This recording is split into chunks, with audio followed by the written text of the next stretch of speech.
नमस्कार दोस्तों, home science academy में आपका स्वागत करती हूँ। आज आपके लिए सीरीज 16 लेकर के आई हूँ और यह आपके होम मैनेजमेंट से संबंधित है। इसमें हमारा पहला क्वेश्चन है, select the non metallic applied finishes in cooking equipments. यानी जो कुकिंग इक्विपमेंट में कौन से नॉन मेटेलिक जो है अप्लायंस जो फिनिशिंग होती है इसमें से किससे की जाती है, ये सिलेक्ट करना है। तो देखिए यहाँ पर जो हमारा होता है पोर्सलिन और इसके साथ साथ टेफ्लॉन और प्लास्टिक, इन तीनों चीज़ों का मोस्टली रूप से यूज किया जाता है किसमें, ये कुकिंग यूटेंसिल्स यानी कि कुकिंग इक्विपमेंट बनाने के लिए उपयोग में लाया जाता है। और अगर पूछता है नॉन मेटेलिक बनाने के, उसमें जो टेफ्लॉन होता है इससे क्या होता है, तो जो टेफ्लॉन होता है ये जो हमारे नॉन स्टिक जो बर्तन होते हैं उनके ऊपर टेफ्लॉन की कोटिंग की जाती है, जिससे उस पर चिकनाहट, जो चिकनापन होता है वो चिपकता नहीं है उसमें और चिकनापन उसका बना रहता है। यानी उसमें जो चीज़ें चिपक जाती हैं वो चिपकती नहीं है। वो किसकी कोटिंग होती है, वो टेफ्लॉन की कोटिंग होती है। तो देखिए यहाँ पर जो नॉन मेटेलिक अप्लाइड फिनिशेस पूछ रहा है तो आपके पोर्सलिन, टेफ्लॉन और प्लास्टिक आते हैं और ये पॉलीअमाइड इसमें नहीं आता है। नेक्स्ट क्वेश्चन पे आते हैं। नेक्स्ट क्वेश्चन हमारा, इसमें से कौन से टाइल्स जो बहुरंगी चमकदार होते हैं और जो फर्श बनाने के लिए उपयोग में लाया जाता है। देखिए मैंने इसको आपको पढ़ाया था और इसे क्वेश्चन भी मैंने उसके पहले भी उसमें पूछा भी था जो पढ़ा रही थी। तो देखिए यहाँ पर पहले आप वीडियो पॉज करिए, देखिए आपको ये क्वेश्चन आ रहा है कि नहीं आ रहा है। तो roof tiles, drain tiles, encaustic tiles, patent tiles, silica tiles. इसमें जो बहुरंगी यानी जो टाइल्स होती है बहुरंगी चमकदार होती हैं उसके लिए इनकास्टिक टाइल्स का प्रयोग करके किया जाता है। अब आते हैं, इनमें से लौह धातुओं को चुनाव करिए। देखिए फेरस और नॉन फेरस होते हैं। अब इसमें जो फेरस मेटल्स जो होते हैं इसमें से चूज करना है। तो फेरस जो आयरन होते हैं, जो फेरस आयरन वो 3 प्रकार के होते हैं। कौन कौन से, कॉस्ट आयरन, रॉट आयरन और आता है steel iron. Cost iron, wrought iron और स्टील आयरन ये तीनों क्या है, लौह धातु होती हैं। जबकि जो कॉपर है, लेड है, ये लौह धातु में नहीं होती है। नेक्स्ट क्वेश्चन पे आते हैं। नेक्स्ट क्वेश्चन है, select the building stone dear category. देखिए मैंने पढ़ाया भी है आपको। अब इसमें से आपको चूज करना है कि इसमें से बिल्डिंग स्टोन दिए गए हैं ये किस किस कैटेगरी में आते हैं, इनको मैच कराना है। अब देखिए सेडिमेंट्री स्टोन्स, तो सेडिमेंट्री स्टोन किस में आते हैं, sand stone, lime stone, laterite stone. यानी ये तीनों किस में आते हैं, सेडिमेंट्री स्टोन में आते हैं। Sand stone, lime stone, laterite stone. अब आता है दूसरा इग्नियस स्टोन।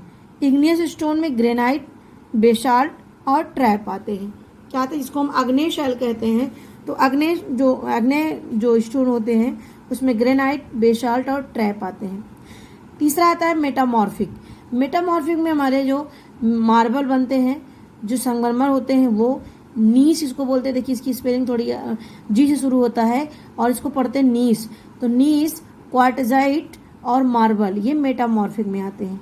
तो तीनों बातें याद रखना बहुत इंपॉर्टेंट है ये। तो इसमें देखिए आपको मैंने बताया सेडिमेंट्री स्टोन में आते हैं सैंड, लाइम और लेटराइट। इग्नियस में आता है ग्रेनाइट, बेसाल्ट, ट्रैप। मेटामॉर्फिक में मार्बल, नीस और क्वार्टजाइट। अब देखिए नेक्स्ट क्वेश्चन की तरफ आते हैं। नेक्स्ट क्वेश्चन है हमारा, देखिए ये भी आपके कह रहे थे कि आप जो है बिल्डिंग मटेरियल से संबंधित टॉपिक बनाइए। तो मैंने यहाँ पर वो बिल्डिंग मटेरियल्स भी है आपके वर्ड सिंप्लीफिकेशन से मैंने लिया है। ये इंपॉर्टेंट सारे क्वेश्चन हैं और देखें match the point first two point second. अब इससे आपको मैच कराना है। तो देखिए इसमें जो क्वेश्चन है वुड, टाइल्स, मेटल। अब देखिए सारी चीज़ें हैं जो बिल्डिंग मटेरियल्स हैं। अब इसको आपको मैच कराना है, इसमें किस चीज़ में, वुड में क्या आएगा, टाइल्स में क्या आएगा, मेटल में क्या आएगा, इससे इसको मैच कराना है।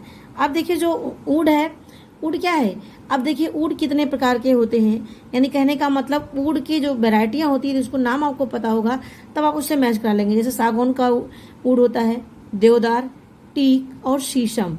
ये क्या है, इनसे जो है ये वुडें जो बिल्डिंग बनाने के लिए उपयोग में लाया जाता है। क्या क्या है, सागौन, देवदार, टीक और शीशम। दूसरा आता है टाइल्स। टाइल्स में क्या है, हमने यहाँ पर इनकॉस्टिक लिखा है, अभी जस्ट मैंने इसका क्वेश्चन भी हल करवाया है। तो इनकॉस्टिक जो होता है, ये इनकॉस्टिक आयल जो है, इनकॉस्टिक जो टाइल्स होता है ये टाइल्स बहुरंगी चमकदार होता है जो फर्श बनाने के लिए उपयोग में लाया जाता है। नेक्स्ट आता है हमारा मेटल। अब देखिए जो मेटल होता है ये एल्युमिनियम और कॉपर आता है। मेटल में क्या आता है? एल्युमिनियम और कॉपर, और भी चीज़ें हैं लेकिन यहाँ पे आपको केवल मैच कराना था, इसलिए मैंने ज़्यादा नहीं लिखा यहाँ पर। वाइट वॉश डिस्टेम्पर यानी जो पेंट करने के लिए यूज में लाया जाता है, इसमें देखिए लाइम, वर्नसिस, ऑयल, पेंट्स भी आते हैं इसमें। तो वाइट वॉश डिस्टेम्पर में लाइम, वर्नसिस और ऑयल होते हैं। अब आता है बिल्डिंग स्टोन। बिल्डिंग स्टोन में ग्रेनाइट, मार्बल, ये क्या है? बिल्डिंग स्टोन है। अब आता है क्ले प्रोडक्ट। अब क्ले प्रोडक्ट में क्या होता है? सोडा लाइम, सिलिका, यानी जिससे हमारे ब्रिक बनते हैं, ईंट बनते हैं, उसके लिए यूज में लाते हैं। तो क्ले प्रोडक्ट में सोडा लाइम और सिलिका होते हैं। ये हो गए आपके वुड बिल्डिंग मटेरियल से संबंधित क्वेश्चन। अब देखिए नेक्स्ट क्वेश्चन हमारा है, select the formal techniques in work simplification. अब देखिए इसमें दो टेक्निक हमने पढ़ाया था आपको वर्क सिंप्लीफिकेशन में, बहुत अच्छे से आपको मैंने डिटेल किया था, पेन एंड पेंसिल टेक्निक और फॉर्मल टेक्निक्स। अब इसमें आपको चूज करना है कौन सा फॉर्मल टेक्निक्स हैं इसमें अंतर्गत आती हैं। अब देखिए यहाँ पर फॉर्मल जो टेक्निक है, अब आपको इसमें से चूज करना है कि process chart, micro motion chart, memo motion, operation chart, cycle graph, stop watch. अब देखिए यहाँ पर जो फॉर्मल चार्ट होता है उसमें मोस्टली रूप से माइक्रो मोशन आते हैं, मेमो मोशन आते हैं, साइकिल ग्राफ और स्टॉप वॉच। और जो हमारे process chart, operation chart, multiman chart, ये किस में आते हैं? ये हमारे पेन एंड पेंसिल में आते हैं। तो देखिए micro motion, memo motion, stop watch, cycle graph, ये क्या है? ये जो होते हैं फॉर्मल टेक्निक्स के अंतर्गत आते हैं। अब देखिए नेक्स्ट हमारा क्वेश्चन है, ये भी आपके से रिलेटेड है वर्क सिंप्लीफिकेशन में। देखिए पेन एंड पेंसिल। देखिए जो पेन एंड पेंसिल टेक्निक है उसमें जो ये सिंबल यूज करते हैं, इस सिंबल से क्वेश्चन आपके आते हैं। तो ये किस सिंबल को, ये सिंबल क्या क्या चीज़ दर्शाते हैं, ये बताना है। अब देखिए यहाँ पर जो ये इस तरह से राउंड होता है, कह सकते हैं ओवल शेप में, ये क्या होते हैं?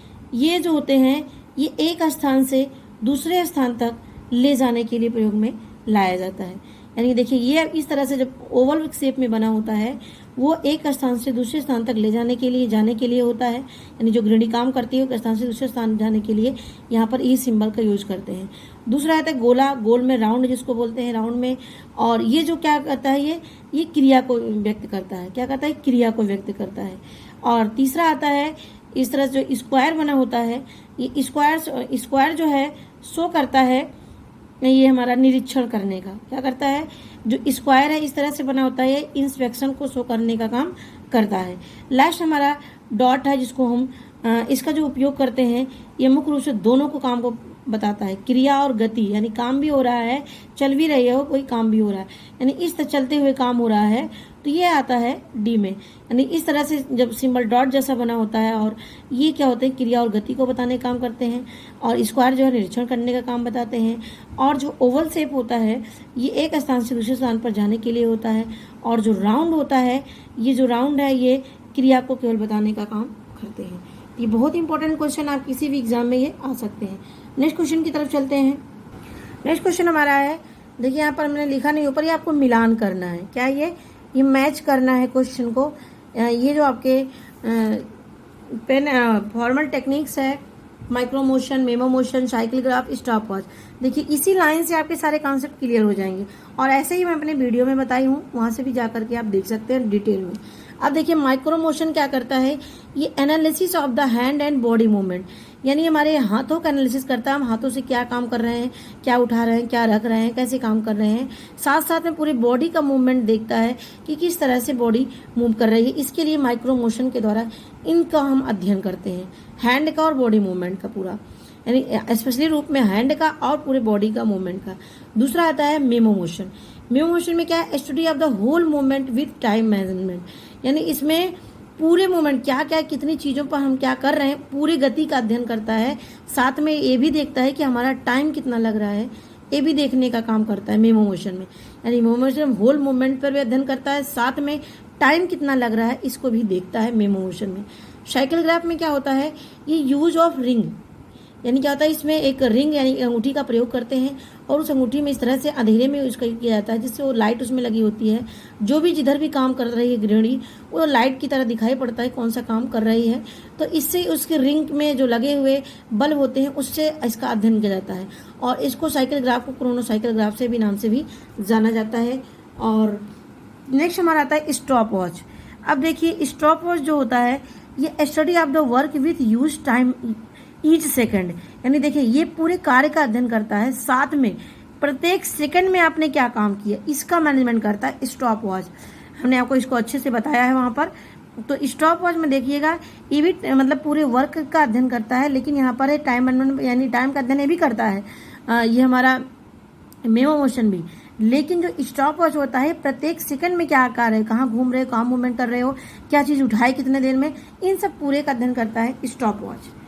नेक्स्ट क्वेश्चन आता है match the point first to first second, कार्य पर आधारित जो महत्व जो होते हैं, यानी आपके ये जो प्रोसेस चार्ट है, प्रोसेस चार्ट है, पाथवे चार्ट है, मल्टीमैन चार्ट है।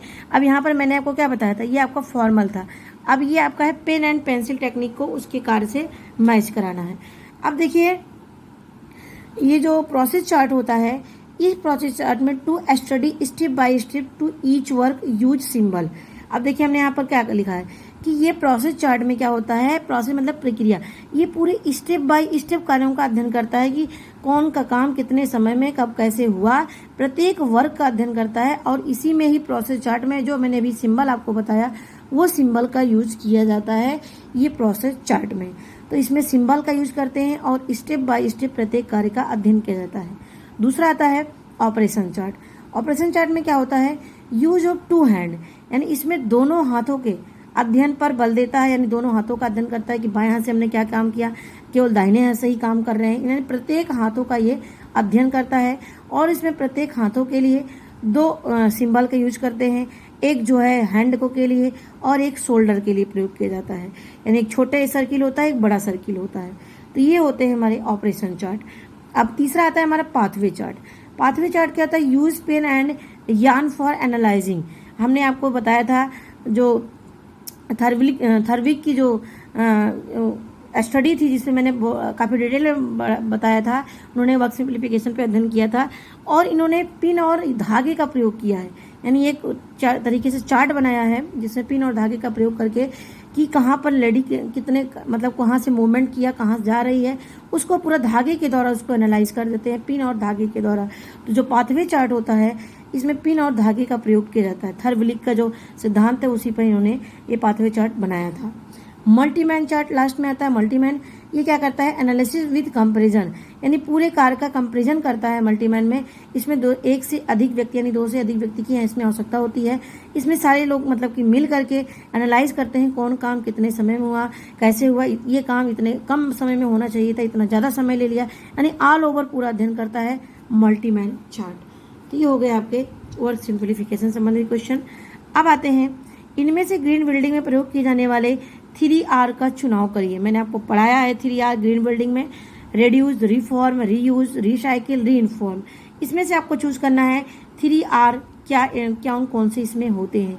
देखिए हमारा रेड्यूस है और उसके साथ साथ रीयूज और उसके बाद रिसाइकिल, यानी उसको पुनः यूज किया जाए, और रिड्यूस यानी उसको जो कह सकते हैं जो हमारे ग्रीन बिल्डिंग संबंधित चीज़ें ना हो उसको कम किया जाए, रिसाइकिल यानी वेस्ट चीज़ों का यूज किया जाए। यानी इस तरह से 3R का प्रयोग किया गया है। क्या क्या है, रिड्यूस, रीयूज और रिसाइकिल। ये हमारे रिफॉर्म और रीइंफॉर्म ये इसमें नहीं आते हैं। नेक्स्ट क्वेश्चन पे है, ये तो मैंने ऐसे ही लिख दिया आपको फुल फॉर्म याद कराने के लिए। लीड का फुल फॉर्म ये आपका ग्रीन बिल्डिंग से संबंधित है। Leadership in energy and environment design क्या है, leadership in energy and environment design क्या करता है, recognise for green building certification system, यानी ग्रीन बिल्डिंग के लिए सर्टिफिकेट सिस्टम करने का काम करता है ये लीड।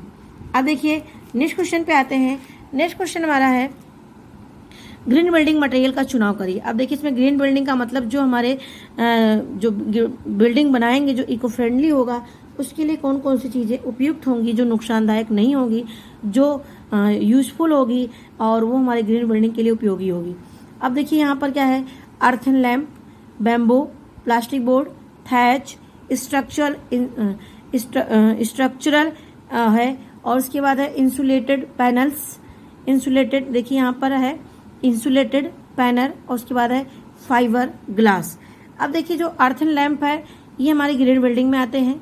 बैम्बो ये भी नुकसानदेह नहीं होते हैं, और इसके साथ साथ देखिए प्लास्टिक बोर्ड नहीं है। अब आता है थैच, थैच का मतलब इसको कीचड़ बोलते हैं मिट्टी, तो ये हमारा थैच भी आता है, याद रखना इसकी मीनिंग भी, थैच। उसके बाद स्ट्रक्चरल इंसुलेटेड पैनल्स, यहाँ पर ये एफ नहीं होगा, यहाँ पर क्या है, स्ट्रक्चरल इंसुलेटेड पैनल्स ये हैं, और फाइबर ग्लास।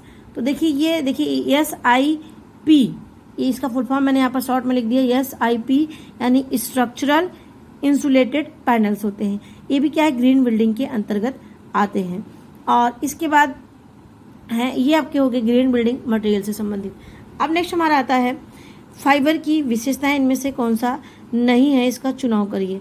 अब देखिए इसमें जो परिवार की जो विशेषताएं हैं, इसमें से कौन सा नहीं है, ये चूज करना है। अब देखिए ये सार्वभौमिक होते हैं, भावात्मक जीवन का आधार है, आर्थिक एवं क्रियात्मक रूप से जटिल होती हैं, सामाजिक नियमों से बंधे होते हैं। अब देखिए परिवार क्या है, सार्वभौमिक होता है, यूनिवर्सल होता है, ये तो पता ही है, मैंने पढ़ाया भी है आपको। भावात्मक जीवन का आधार है, फैमिली से संबंधित कई टॉपिक मैंने होम मैनेजमेंट में भी कवर किया है और फैमिली स्टडीज़ में भी कवर किया है, वहाँ से जा करके आप देख लीजिएगा। अब दूसरा आता है भावात्मक जीवन का आधार है, क्योंकि हम भावात्मक रूप से जुड़े होते हैं। अब ये आर्थिक एवं क्रियात्मक रूप से जटिल होती है, ऐसा नहीं है आर्थिक एवं क्रियात्मक रूप से जटिल नहीं होता है, बल्कि वो एक तरीके से सहज रूप में कामों को किया जाता है। यहाँ जटिल शब्द जो है गलत है। सामाजिक नियमों से बंधे होते हैं, बिल्कुल सही, हम सामाजिक नियमों से बंध करके ही कामों को करते हैं, तो ये तीनों सही है, A, B और D। नेक्स्ट क्वेश्चन की तरफ आते हैं। नेक्स्ट क्वेश्चन हमारा लास्ट क्वेश्चन है आपका, ये मैट्रिलोकल फैमिली। मैट्रिलोकल का मतलब जो माता के घर में जाकर के पति रहता है, यानी पत्नी के घर में जाकर के रहता है, उसे हम मैट्रिलोकल फैमिली बोलते हैं। पैट्रिलोकल क्या होता है, जिसमें पत्नी जो है पति के घर में जाकर के रहती है।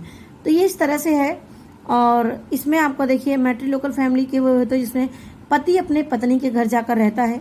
देखिए मैंने बता भी दिया अभी इसका रीज़न, यानी इसकी डिफिनेशन भी मैंने दे दिया आपको। अब देखिए इसमें है कारण, इसमें पत्नी अपने घर पर पति के साथ व्यतीत करती है। इसमें पत्नी अपने घर पर पति के साथ जीवन व्यतीत करती है। देखिए उसी बात को यहाँ पर घुमा दिया गया है कि मैंने यहाँ पर लिखा है मैट्रिलोकल फैमिली में वे होते हैं इसमें पति अपने पत्नी के घर जाकर रहता है, और इसमें वही है, इसमें पत्नी जो है अपने घर पर ही पति के साथ जीवन व्यतीत करती है। दोनों बातें सेम है, यानी इसमें तो ये जो आंसर जाता है इसमें मैंने लिखा नहीं है, वैसे आप इसका आंसर दे सकते हैं, तो इसमें आप आंसर इसका दीजिएगा। और दूसरा क्वेश्चन आपके लिए है कि जो आपको मोनोगैमी है, पॉलीगैमी है, इनके बारे में आप हमें कमेंट बॉक्स में बताएंगे ये कैसी है, इसके बारे में एक लाइन में हमें आंसर इसका देंगे, मोनोगैमी पॉलीगैमी।